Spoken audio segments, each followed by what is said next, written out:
नमस्कार, अमर उजाला .com पर आपका स्वागत है। आपके साथ मैं हूं आदर्श झा। देखिए, कल से पूरे देश की नजरें एक ही खबर पर लगी है और हर जगह चर्चा सिर्फ एक बात की, क्योंकि सैफ अली खान पर जिस तरीके से उनके घर के अंदर हमला हुआ और उसके बाद वो अस्पताल पहुंचे। हालांकि अब अच्छी बात यह है कि वो सुरक्षित हैं। जिस तरीके से डॉक्टरों ने आज सुबह खुद आकर प्रेस कॉन्फ्रेंस की और जानकारी दी कि सैफ अली खान खतरे से पूरी तरीके से बाहर है, चोट जरूर लगी है लेकिन वो अच्छी रिकवरी कर रहे हैं। ये एक अच्छी खबर थी।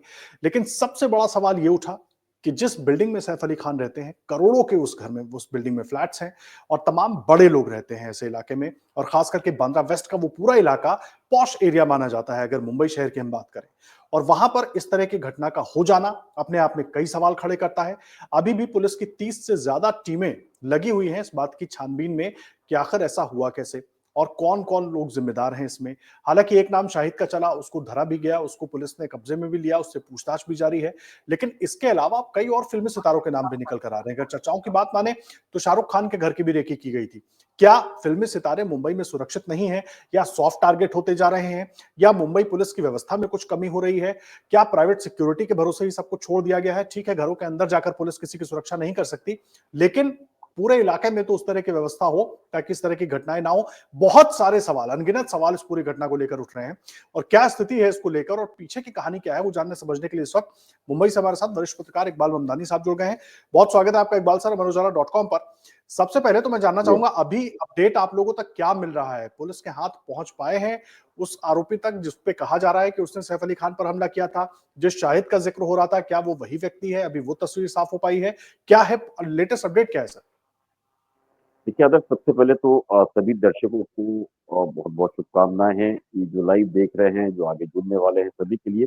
देखिए, जिस तरीके से लगातार सैफ अली खान को लेकर के पिछले 24 घंटों से ज़्यादा ये वक़्त चर्चाओं में चल रहा है, लगातार पुलिस पे, सरकार पर जिस तरीके से आरोप-प्रत्यारोप लग रहे हैं, उसके अंदर मैं आपको बता दूँ, मुंबई पुलिस ने तकरीबन 35 टीमें बनाई है, जिसके अंदर मुंबई पुलिस और क्राइम ब्रांच ने तकरीबन अपनी 15 टीमें बनाई है और मुंबई पुलिस के टीम जो है वो अलग तकरीबन 20 टीम्स बना करके लगातार काम कर रही है।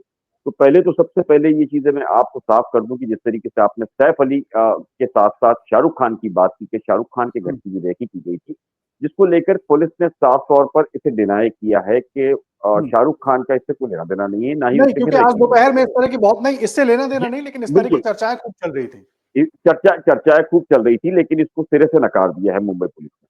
और रही हम्म। अभी इसके अंदर हम आते हैं सैफ अली खान को लेकर के। सैफ अली खान को लेकर के जो सवाल खड़े हो रहे हैं, जिसके अंदर पुलिस जो है लगातार पूछताछ कई अलग-अलग लोगों से कर रही है और इस मामले में अभी तक कोई बहुत बड़ी सफलता मुंबई पुलिस को नहीं मिली है। अगर कहीं सुराग ज़रूर उनके हाथ लग गए हैं, लेकिन इस मामले में पुलिस अब बहुत गंभीरता से, बहुत संयम से काम करना चाहती है। उसकी बड़ी वजह ये है कि बहुत हाई प्रोफ़ाइल मामला है। अगर इसके अंदर इनके पास ज़रा भी चूक होती है, तो आने वाले दिनों के अंदर वो यहाँ से लेकर के अदालत तक उसके लिए मामला बहुत गंभीर हो जाएगा। वो प्रूव करना आसान नहीं होता। इसलिए मुंबई पुलिस जो हम्म। है वो इस मीडिया ट्रायल से बचना चाह रही है। मुंबई पुलिस की लगातार टीम अलग-अलग लोगों से पूछताछ कर रही है। जिस तरीके से आपने शाहिद की बात की, शाहिद को भी तकरीबन साढ़े 3-4 घंटे तक पूछताछ करने के बाद में जो जानकारियाँ मिल रही है वो उसे छोड़ दिया गया। वहीं हम्म। पुलिस के पास जो जानकारियाँ मिल रही है जिसने ये हमला किया है, तकरीबन 2 महीने से ज़्यादा वक़्त है वो रेकी कर रहा था। देखिए, इस पूरे घटना को अगर हम देखें आदर्शी, तो ये हम्म। 15 की रात और 16 की सुबह की ये घटना है, जब एक व्यक्ति जी। अचानक 12 मंजिला इमारत पर पहुँच जाता है, घर का दरवाज़ा खुला मिलता है, वो अंदर जाता है, बाथरूम में जाता है, बाथरूम की लाइट ऑन रहती है, जिसको लेकर के जो मेड काम करती है, जो छोटे बच्चे की, वो जय की जो मेड है, जो नैनी जो ये सारे बच्चों को देखती थी, हम्म। उनको लगा शायद करीना बच्चों को देखने आई है। जब वहाँ पहुँची, उसने एक अनजान चेहरा देखा, उसने चिल्लाने की कोशिश की, तब जाकर के उसने इसे मुँह दबाकर रोकने की कोशिश की, जो पुलिस को जानकारी अब तक सैफ के परिवार की तरफ से दी थी हम्म। और जो नैनी की तरफ से दी गई है। तब कहा-सुनी हो गई और उसको लेकर के जो व्यक्ति अंदर घुसा था, उसने 1 करोड़ की रैंसम अमाउंट माँगी और उसके बाद हम्म। में वहाँ दूसरी एक न लेडी जो अंदर घर में काम कर रही थी, वो वहाँ पहुँची और ये हंगामा इतना बड़ा। ये जितनी चीज़ें हो रही है, ये 11th फ्लोर की बात कर रहे हैं और उसके ऊपर 12th पे ऐसा बताया जा रहा है कि सैफ अली खान जो है वो उस फ्लैट में थे और वो नीचे आए। जब उन्होंने देखा कि इसके हाथ में चाकू है, उन्होंने भी समझाने की कोशिश की, लेकिन मामला इतना बड़ा कि उसने और जो नैनी थी उस पर हाथ छोड़ा, जिसके बाद मामला हाथापाई तक पहुंचा, जिसके अंदर सैफ के ऊपर तकरीबन 6 घाव जो है हुँ, उसने किए, हमला किया है, जिसके अंदर 2 गंभीर रूप से उन्हें जी। चोटें आई है। जो चाकू था, वो भी अंदर टूट गया है। डॉक्टर्स का मानना है कि अगर ये बहुत खुशनसीब रहे सैफ अली खान, अगर 2 इंच और ज़्यादा डेप्थ में वो जाता तो उनके स्पाइन से के अंदर वो बहुत मेजर हुँ, बहुत गंभीर हो सर्जरी सकता के था। बाद भी उन्हें गंभीर हो सकता था। दूसरा, उन्हें पैरालिसिस तक भी हो सकता था। इन सारी चीज़ों को लेकर के वो शुक्र अदा कर रहे हैं कि बहुत समय रहते वो एक तो पहुँच गए। उसके बाद जो सैफ के जो परिवार थे, उन्होंने तुरंत एक-दूसरे को आवाज़ दी, नीचे उतरे, तब ड्राइवर भी मौजूद नहीं था। उसके बाद जो करीब की ऑटो थी, उस ऑटो को लेकर सर के वो अस्पताल ये पहुँचे। एक बड़ा सवाल है ये क्योंकि देखिए बहुत सारी इस पर चर्चा हो रही है। जिस तरीके से पूरा घटनाक्रम रहा उसको लेकर बहुत सारे सवाल उठ रहे हैं। मतलब परिवार में इतने सारे लोग हैं, पूरा स्टाफ होता है इन लोगों के साथ, खास करके फ़िल्म स्टार्स के साथ और सारे स्टार्स ही हैं परिवार में। मतलब वहाँ ड्राइवर नहीं था, ऑटो से जाना पड़ा, वो एक क्या वजह थी? उसके बाद मुंबई पुलिस का जो पहला बयान आता है, अभी ठीक तरीके से सैफ अली खान से भी शायद मुंबई पुलिस की बात नहीं हो पाई थी या नानी से भी ठीक तरीके से बात नहीं हो पाई थी। लेकिन उसी वक्त ही डिक्लेयर कर दिया जाता है कि भाई चोरी की कोशिश थी, चोरी और डकैती की कोशिश में कोई व्यक्ति घर में घुस गया था और उस वजह से ये घटना हुई। इस इन तमाम चीजों को लेकर बड़े सवाल उठ रहे हैं। बहुत सारी मीडिया रिपोर्ट्स हैं कि सैफ अली खान खुद अस्पताल पहुंचे, जिस तरह से डॉक्टरों ने भी आज बोला कि जब वो पहुंचे तो तैमूर उनके साथ थे और कुछ लोग ये भी बता रहे हैं कि वो वहां पहुंचे और उन्होंने बताया कि मैं सैफ अली खान हूं, जल्दी स्ट्रेचर लेकर आओ। तो इस तरह की तमाम चीजें चल रही हैं। जी, बिल्कुल देखिए, इससे इनकार नहीं किया जाता है कि उस दिन जो अटैक हुआ था और आपने जैसे कहा कि फ़िल्मी सितारे हैं, उनके पास सुरक्षा के पुख्ता इंतज़ाम होते हैं। सैफ को कुछ सुरक्षा दी नहीं गई और क्या होता है रात को डेढ़ 2 बजे के बाद जब पार्टीज़ हम्म, वग़ैरह इनकी यहाँ होती है या ये अपने जब घरों में पहुँच जाते हैं, तो अमूमन जो हम्म, ड्राइवर्स होते हैं, उन्हें वो आराम से छुट्टी दे देते हैं और हम्म, अगर उनको कोई काम इमरजेंसी आता है, तो 1 घंटा पहले या आधे घंटे का जो टाइमिंग होता है, उसके अंदर कॉल करके बुला लिया जाता है। तो जो हम्म, ड्राइवर्स या जो टीम होती है वो पहुँच जाती है। लेकिन चूँकि ये अटैक हुआ गया और अचानक अटैक हुआ है तो उसके लिए सबसे प्रायोरिटी ये थी कि अपनी जान को बचाया जाए। घर के अंदर ऑटोमेटिक कार्स जो थी उसको चलाना कोई नहीं जानता था। लेकिन एक सवाल ये भी है कि क्या इस इतनी हाई प्रोफाइल बिल्डिंग के अंदर जो सिक्योरिटी होती है लगभग वो भी सारी गाड़ियाँ चलाना जानती है? क्या उसको पूछा गया या नहीं पूछा गया या सीधा अपनी जान बचाने के लिए फ़ौरन बाहर आए? बाहर आने के बाद में उन्होंने जो ऑटो था, ऑटो ड्राइवर का जो बयान अब तक सामने आया, उन्होंने कहा कि उसको ये पता नहीं था कौन-सा एक व्यक्ति जो था वो खून में लिपट था और बताया गया कि करीब के अस्पताल में ले जाना है। जो बांद्रा जो इलाका है वहाँ हॉली स्पिरिट हॉस्पिटल है, वहाँ ले जाने की पहले बात की गई थी, जिसके बाद में उसे मना किया गया और उसके बाद में लीलावती अस्पताल जो है वहाँ उन्हें ले जाने की बात सैफ ने खुद ने कही। सैफ ने कहा कि उसे लीलावती ले जाया जाए।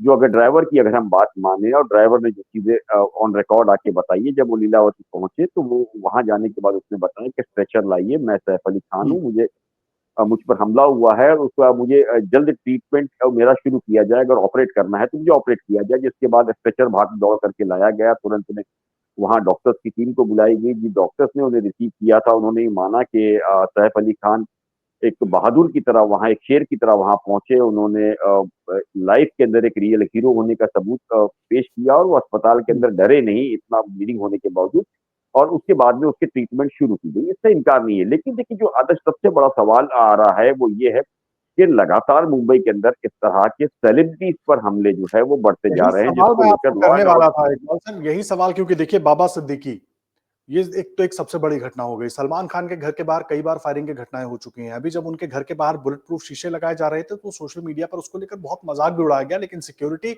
बहुत बड़ा कंसर्न है और इसलिए अगर वो लग रहे हैं, तो हम उसको सही मानते हैं। लेकिन ये परिस्थिति क्यों मुंबई में बनती जा रही है? अब सैफ अली खान, हमने ऐसे ही रवीना टंडन के साथ देखा था, कुछ लोगों ने किस तरीके से बदतमीज़ी करने की कोशिश की थी, काफ़ी वहाँ पर बाता-बाती भी खूब हुई थी, खींचतान हुई थी। इस तरह ये सॉफ्ट टारगेट सितारे बनते जा रहे हैं, अब तो इंट्रूडर जो हैं, वो घर तक घुसते जा रहे हैं। पहले भी शाहरुख खान के घर में भी एक बार कुछ लोग घुस गए थे, 2 लोग शायद वो गुजरात के थे जहाँ तक मुझे याद आ रहा है और 2-3 एक्टरों के यहाँ गोविंदा के यहाँ भी इस तरह की घुसपैठ हो चुकी है। ये बड़ा कंसर्न है। देखिए यही चीज़ को अपनी ट्वीट के अंदर रवीना टंडन ने कल उजागर किया है कि बांद्रा इलाका और खास करके सेलिब्रिटीज़ जो है वो बहुत सॉफ्ट टारगेट बनते जा रहे हैं।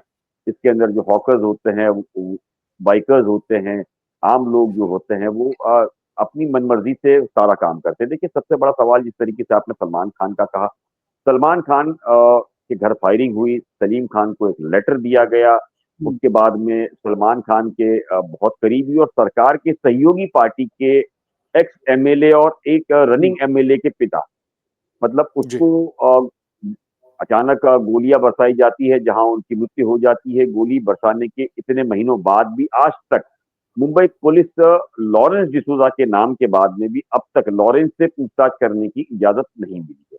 तो हम्म। उसके बाद जो लॉरेंस का भाई है उसे भी डिटेन किया गया है, वहां से भी कोई जानकारी अब तक नहीं मिल रही। तो आप एक चीज को समझिए कि कोई ऐसी चीजें जरूर है जिसको लेकर के लगातार ये कोई ऑपरेट कर रहा है, जिसको लेकर के बॉलीवुड हो या सितारे हो अब इस तरह का सवाल खड़ा करना शुरू कर दिए।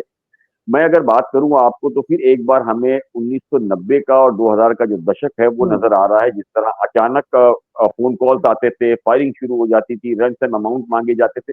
ये एक बार फिर सारी चीजें जो है मुझे लगता है धीरे धीरे करके लौट रही है, और इसको अगर रोका नहीं गया तो ये दिन ये दूर बड़ी नहीं गंभीर है कि बात आप कह आने रहे हो, और वाले अगर ये चीजें लौट रही हैं तो इसकी सबसे पहले तो जिम्मेदारी मुंबई पुलिस की मानी जाएगी। मुंबई पुलिस जिसको माना जाता है कि चाक चौबंद व्यवस्था और जिस तरह के बदलाव मुंबई में पिछले कई सालों में हम लोगों ने देखे, महाराष्ट्र में देखे, उसको देखकर तो माना जाता है कि बहुत चाक चौबंद व्यवस्था है, सुरक्षित वाली सुरक्षा, मतलब सुरक्षित महसूस करने वाली व्यवस्था है।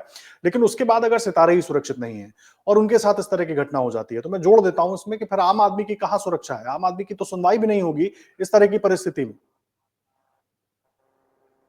आदर्श जी। देखिए, एक ही समझिए कि मुंबई पुलिस की जहां तक बात की जाए, बहुत बढ़िया और उम्दा पुलिस टीम मानी जाती है। सिर्फ इंडिया में नहीं, अगर दुनिया भर की बात करें तो मुंबई अपना एक महत्व रखती है पुलिस। लेकिन ये पुलिस भी जो है वो आती तो है राजनेताओं के अंडर के अंदर। हम्म। आप देखिए कि अगर गुजरात के अंदर लॉरेंस बिश्नोई बैठा हुआ है और उससे कोई पूछताछ नहीं हो रही है, तो जाहिर सी बात है कि पुलिस तो अड़ंगा नहीं डाल रही होगी। कोई ऐसी राजनीतिक ताकतें है जो इन सारी चीजों को लेकर के पूछताछ नहीं होने दे रही है। आप अगर हम 99 की और 2000 की जो हमने 1990 से हम्म। लेकर 2000 तक हमने जब देखा था अंडरवर्ल्ड को बहुत क्रूज पर, तब भी हमने देखा था कि अधिकारियों के साथ कई ऐसे पॉलिटिकल माफिया राजनेता मौजूद थे जिनके इशारों पर चीजें हुआ करती थी। इससे इनकार नहीं है कि बड़े राजनेताओं का नाम उस दौर में भी आया, अभी कई बार उनको लिंक किया जाता है कि इनके दाऊद से ताल्लुकात है या इनके छोटा राजन से थे, किसी के गौली से, ऐसे हर किसी से दौर के अंदर हर किसी बड़े राजनेता के ऊपर इस तरह की उंगलियां उठती रही है। इस बार भी हम्म। अगर हम बात करें तो पॉलिटिकल, अगर बाबा सिद्दीकी की हत्या की बात करें तो उसके पीछे लैंड माफिया की बात आ रही है। उसके अंदर कई बिल्डर्स का भी नाम सामने आए थे कि भाई वो हत्या का कारण ये लैंड माफिया को लेकर के हो सकता है। तो इसी तरीके से अब तक जो पुलिस मान रही है ये चोरी की ही घटना मान रही है। लेकिन जो चौंकाने वाली बात है वो ये है कि 1 करोड़ का रैंसम वो उसने कैसे मांगा। देखिए, कोई हम्म। भी व्यक्ति अगर रैंसम मांगता है तो वो पहला केस होगा मुझे लगता है मुंबई के अंदर के रैंसम का कॉल आया नहीं और वो रैंसम की अमाउंट लेने पहुंच गया या हफ्ता लेने पहुंच हम्म। गया। वो ये एक चौंकाने वाला बहुत बड़ा सवाल मुझे लगता है महाराष्ट्र की और खास करके मुंबई की। लेकिन हाँ, अगर सुरक्षा व्यवस्था की बात की जाए तो भीड़ से लेकर के मुंबई तक जो हालात है वो काफी बिगड़ते जा रहे हैं, जिसको लेके ऑपोजिशन काफी इस पे हंगामा कर रही है। दिल्ली के अंदर कल आपने देखा कि केजरीवाल ने भी अपने प्रेस कॉन्फ्रेंस के अंदर इसी तरीके से सुरक्षा को लेकर के सवाल खड़े किए, जी। क्योंकि राजनीति भी सामने लगातार बढ़ती जा रही है। राजनेता जो है इस तरह के मौका किसी तरीके से छोड़ते नहीं है। लेकिन सबसे बड़ा मसला मैं अब भी बताऊं वो ये है कि फिलहाल जो मुख्यमंत्री है देवेंद्र फडणवीस, इससे पहले भी जो घटनाएं हुई थी तब वो उप मुख्यमंत्री थे राज्य के, और गृह विभाग तब भी उनके अंडर में था, अब भी गृह विभाग उनके अंडर में है। हालांकि इस मामले को लेकर के उन्होंने कल ही अपना बयान दिया, उसने कहा ऐसा 2-4 घटना से आप मुंबई असुरक्षित है, इस तरीके से नहीं कहा जाता है। लेकिन हाँ, जिस तरीके से लगातार हम देख रहे हैं, चाहे सेलिब्रिटीज पर हमले हो रहे हैं, कुछ हत्याएं हो हम्म। रही है, जिस तरीके से सेलिब्रिटीज के ट्वीट आ रहे हैं, उससे एक चीज साफ है कि एक जो हायर लेवल का तबका है वो काफी नाराज है इन सारी चीजों को लेकर, सुरक्षा व्यवस्था को लेकर के। वो मान रहा है कि सुरक्षा व्यवस्था में काफी चूक है, जिसको लेकर के अगर हम इस पूरे मामले की अगर बात करें तो एक चीज तो साफ है। देखिए कि पूरे देश भर के अंदर कई ऐसे युवा है जो इस वक्त देश छोड़ करके विदेश अपनी फैमिली को लेकर के शिफ्ट हो चुके हैं। हम्म। तो इससे इनकार बिल्कुल भी नहीं किया जा सकता कि सुरक्षा व्यवस्था को लेकर के सिर्फ महाराष्ट्र नहीं, पूरे इंडिया लेवल में इस तरह के सवाल खड़े हुए हैं, और लोग जो है इस पूरे मामले के अंदर डरे हुए हैं। उनका ये मानना है इस पूरी चीजों को लेकर के कि सुरक्षा के पुख्ता इंतजाम करना चाहिए। अगर मैं कानून की बात करूँ, तो कानून को लेकर के नहीं, नहीं, आज बड़ी अहम बात आप कह जिस रहे हैं तरह इकबाल के सर, लेकिन हालात देखिए हैं, देखिए मैं रूल ऑफ लॉ हाँ, मुझे लगता है कि कहीं मार खा रहा है, चाहे वो महाराष्ट्र हो, चाहे हाँ, वो हम इकबाल जो पूरे दिखना भारत की चाहिए, बात वो करें। इकबाल नज़र नहीं आ रहा है, जो मुंबई पुलिस का इकबाल बीच में दिख रहा था, कहीं न कहीं कुछ कमी ज़रूर है। मुझे लगता है मुंबई पुलिस के अधिकारी इस पर सोच भी रहे होंगे, लेकिन इस तरह की घटनाएँ कई बार सवालिया निशान लगा देती है। एक बड़ा अहम और आखिरी सवाल मैं आपसे समझना चाह रहा हूँ, अभी तक वो आरोपी जिस पर आरोप लग रहे हैं कि उसने सैफ पर चाकू से हमला किया, वो पकड़ा नहीं गया है, वहां तक पुलिस पहुंच नहीं पाई है। क्या केवल चोरी के एंगल पर ही जांच हो रही है? जब इतनी सारी टीमें बनाई गई हैं, तो जाहिर सी बात है जांच के एंगल भी बहुत सारे होंगे। इसको लेकर कुछ खुलासा, कुछ जानकारी निकल पाई है क्या कि कौन-कौन से एंगल पर पुलिस जांच कर रही है? क्योंकि सैफ अली खान स्टार भी हैं और उसके अलावा तमाम तरह की अलग-अलग चीजें हो सकती हैं। फिल्म स्टार्स के साथ बहुत सारी दिक्कतें कई बार होती हैं, कभी इन्वेस्टमेंट को लेकर हो, कभी फिल्मों को लेकर हो, कभी अलग-अलग प्रोजेक्ट्स को। क्योंकि मुझे याद है जब ऋतिक रोशन के पिता राकेश रोशन पर गोली चली थी, वो फिल्म फिल्म डिस्ट्रीब्यूशन राइट्स को लेकर उस जो बातें कही गई कि उसकी वजह से वो गोली चली थी। तो क्या कोई और भी एंगल हो सकते हैं इस तरह के इसके पीछे? देखिए, हर अलग-अलग तरह एंगल से जो है पुलिस जाँच कर रही है। शुरुआती जाँच में पुलिस का ये एक मानना है कि पाइप के ज़रिए वो ऊपर चढ़ा था। लेकिन सवाल ये अच्छा दूसरा एक थियरी ये आती है कि पड़ोस की जो बिल्डिंग है जहाँ सेफ्टी वॉल है वो छोटी है मतलब उसकी हाइट कम है जिसके चलते वहाँ से ये सद्गुरु के अंदर पहुँचा, सद्गुरु से पाइप के ज़रिए ऊपर चढ़ा है और वहाँ से वो 12वीं मंजिले इमारत पे गया है। यानी कि जो चोर था वो सारी चीज़ें जानता था कि सैफ अली खान कहाँ रहते हैं, किस फ्लोर पे हुँ, उनका घर है, कौन-कौन होगा।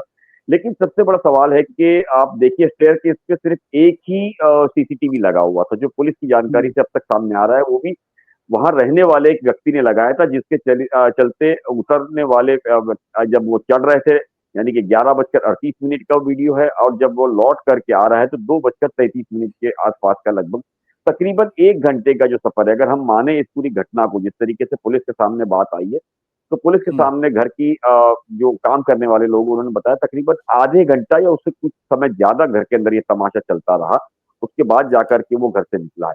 तो इन सारी ही चीज़ों पर पुलिस जाँच कर रही है। देखिए इस पूरी बिल्डिंग की अगर हम बात करें तो वो बायोमेट्रिक से सारी चीज़ें चलती है, चाहे वो लिफ्ट हो या कोई भी हो। दूसरा मुंबई के अंदर अगर सुरक्षा की बात करें, जितनी हाई प्रोफाइल सोसाइटी है, उस हाई प्रोफाइल सोसाइटी के अंदर आप जब किसी भी व्यक्ति को मिलने पहुँचते हो, तो मिलने के लिए सबसे पहले जो सिक्योरिटी गार्ड होता है, वो आपसे नाम, पता सारी चीज़ें पूछता है, किस काम के लिए आए हुँ, हो।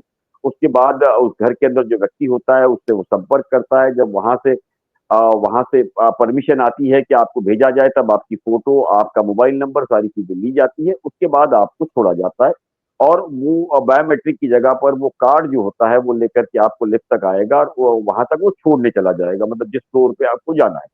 तो सवाल अब सबसे बड़ा ये है कि ये व्यक्ति को कैसे पता लगा कि इस बिल्डिंग के अंदर कौन-सा फ्लैट है और इस फ्लैट के अंदर दरवाज़ा कैसे खुला रहेगा? देखिए, हुँ, उससे बड़ा सवाल ये है कि सैफ अली खान के घर के बाहर भी ज़ाहिर-सी बात है सुरक्षा को लेकर के कुछ सीसीटीवीज़ लगे होंगे या तो इस तरह की चीज़ें होंगी जिससे गेस्ट कौन है उसे वो देख सके। तो ये दरवाज़ा खुला कैसे?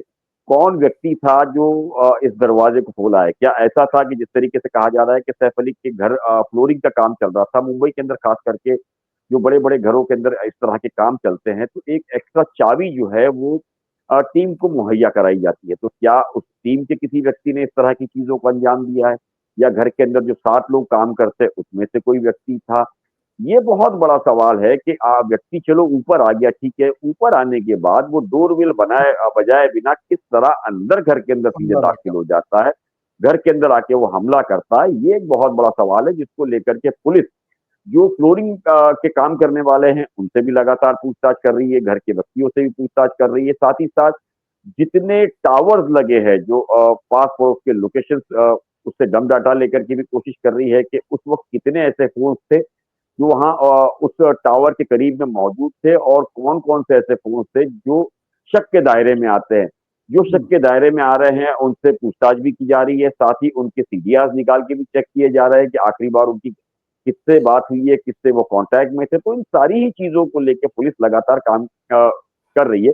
देखिए, इसके अंदर सबसे बड़ा सवाल ये है, बहुत हाई प्रोफ़ाइल मामला है, जिस तरीके से मीडिया निगाहें लगा के बैठी है, अगर हुँ। एक भी चूक पुलिस से हुई, तो मुझे लगता है मीडिया उनको चलने का या जीने का रास्ता नहीं छोड़ेगी। इन सारी चीज़ों को मुंबई पुलिस भी जी, समझती है लेकिन एक एक और एक ये बात मैं मामला चाहूँगा कि ये आप इस पर भी थोड़ा रोशनी डाल दें कि ये जो दिन में दोपहर में बहुत खबरें आना शुरू हो गई थी कि शाहिद नाम के एक व्यक्ति को अरेस्ट किया गया है और वो वही हो सकता है जो सीसीटीवी में दिख रहा था।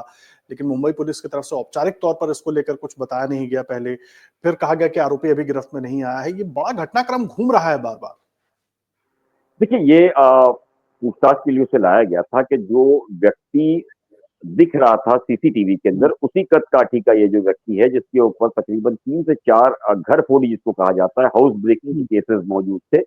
उन हुँ, सारी चीज़ों को लेकर के मुंबई के ग्रैंड रोड इलाके से उसे हिरासत में लिया गया था। तकरीबन साढ़े 3 से 4 घंटे तक पुलिस ने उससे पूछताछ की और ये अभी जो ऑफिशियल जानकारी हमको अंदर सूत्रों से मिल रही है, वो कि साढ़े 3-4 घंटे के बाद उसे छोड़ दिया गया है।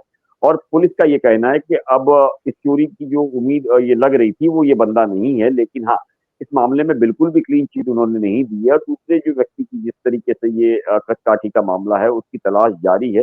लेकिन दूसरा भी एक एंगल है, जो अपोज़िशन महाराष्ट्र के अंदर लगातार खड़ा कर रहा है, वो ये है कि पिछले दिनों जिस तरीके से एक नामवर कवि ने जिस तरीके से सवाल खड़ा किया था, सैफ अली खान के लड़के के नाम को लेकर के, उसके हुँ, बाद एक हुँ, ऐसी भावना भक्तों के अंदर है जो वो अटैक के मोड़ पे जा सकती है। अगर आप सीढ़ी से उतरते हुए या चढ़ते हुए उस व्यक्ति को देखेंगे तो देखिए उसके कंधे पर जो है एक भगवा कलर का कुछ गमछे जैसा दिख रहा है, शायद वो रुमाल है हुँ, या पता है क्या क्या है पता नहीं।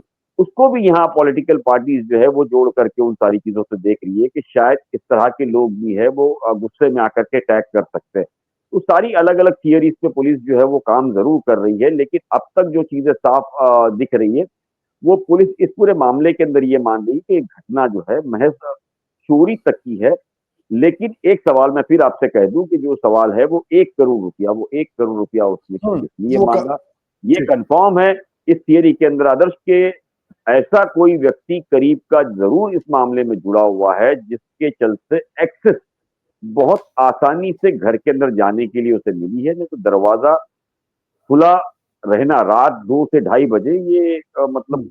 थोड़ी-सी चीज़ें समझ के बाहर जाती है आदर्श जी।